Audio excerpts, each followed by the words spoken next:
In my 10 plus years that I have been studying manifestation, and now here just very recently, moving into more of identity type coaching, one of the things that I have realized is that there is not one solid solution that'll get you to where you want to be.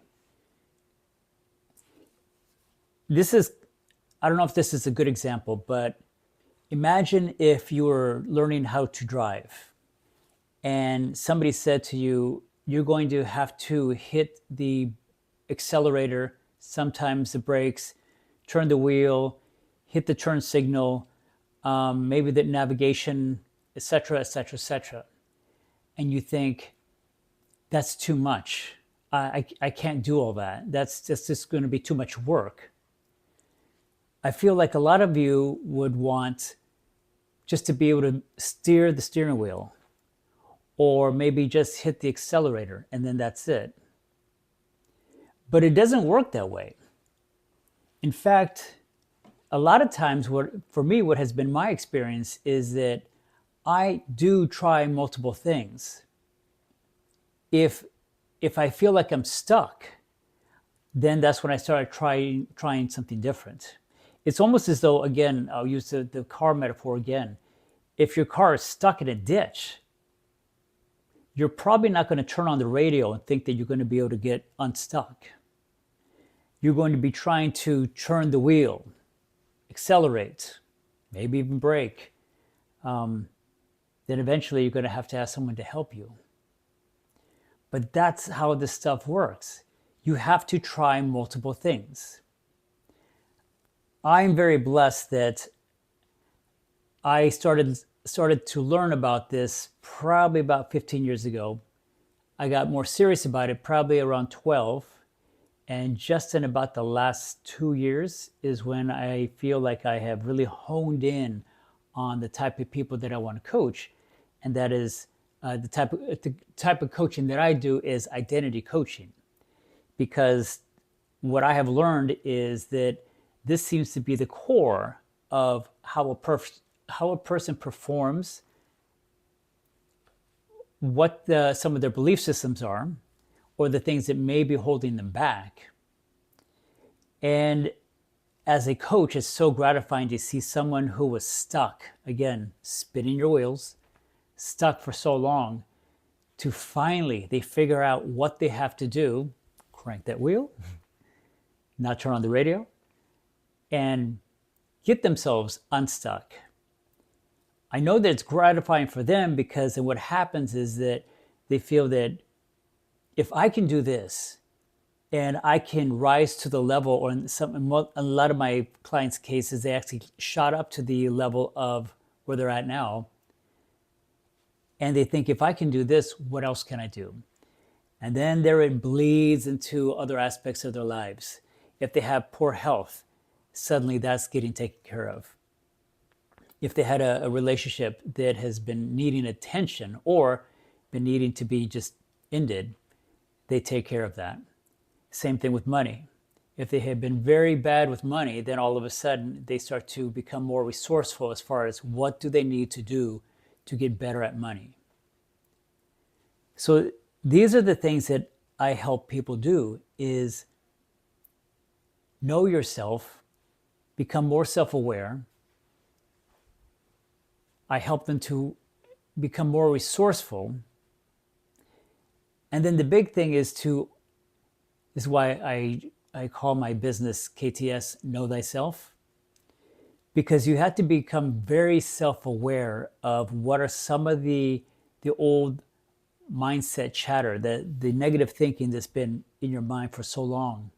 What has it been telling you up until this point? And if repetition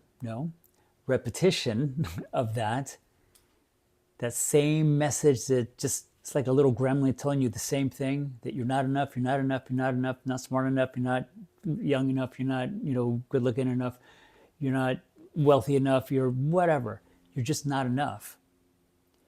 And we've learned to listen to that gremlin. What would happen if you created your own person, your own, maybe somebody that you look up to, maybe somebody who's alive, somebody you know, or somebody that's been gone for a long time.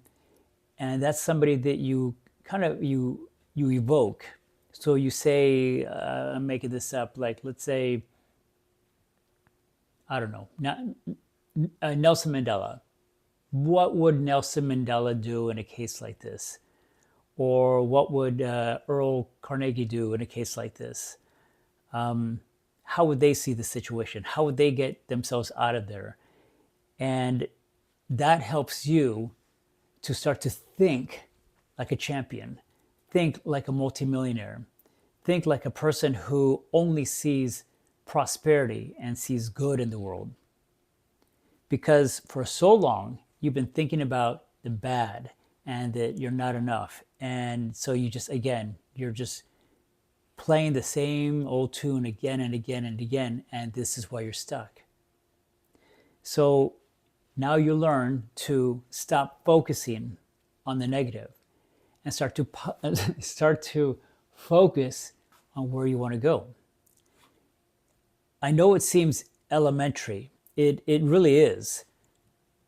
But that's the basics, the basis of it. I think a lot of us that either college or high school, when we learned about, and I hate to say this person's name, Hitler, one of the things that he did very effectively is say the same thing again and again and again and again, whether it's a lie or if it's the truth. People will start to believe it, no matter what. You can do the same thing with this for the good. And so this is, in a lot of ways, a very powerful weapon to study, because it can be used, I feel as though it is being used, for negativity right now. But eventually, that type of a negativity comes back and it bites them in the ass, because they're not doing it for the good, for the greater good of others, for to be a service of others. So eventually it comes back to bite you in the ass. When you do this for the greater good, for the good of yourself, humanity, for the love of people, you're going to get more of it. So you'll have more resources coming to you. So it gets to the point where you feel like you're just kind of floating down a lazy river, and all this good just is coming to you. So whatever you need just kind of comes out of the woodwork. But you have to make sure that you're crystal clear about what it is you want. That is what I call alignment. Because if you are not fully aligned with what you want, you're not crystal clear, it's just not going to happen. Now, it helps that you repeat some of these mantras or these affirmations again and again and again, and instill a little bit of, actually not a little bit, instill a lot of emotion.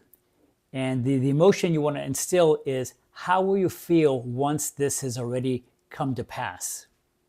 What are the emotions you're going to feel? Even though it has not happened in the 3D, when I say the 3D, meaning like what's out here in front of you, you act as if and you feel as if, or I always say act as if, but I don't really care for that term. I prefer to say be as if. Because when you're being as if, you act, there I go again, you feel as if it has already happened. And your mind, your subconscious mind, doesn't know the difference between whether it's real and whether it's fake.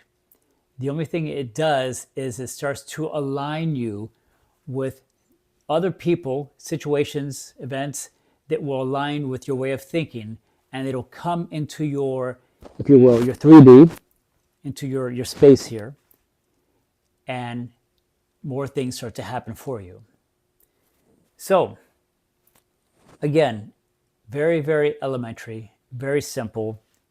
It starts with your desire, your burning desire, what it is you want. Get crystal clear on it. Repeat it again and again and again and again. And I mean, we're talking maybe 500, 5,000 times a day, again and again and again. Attach an emotion to it and be or act, however you want to say it. I would prefer be, as if as if it has already happened for you. It's that simple.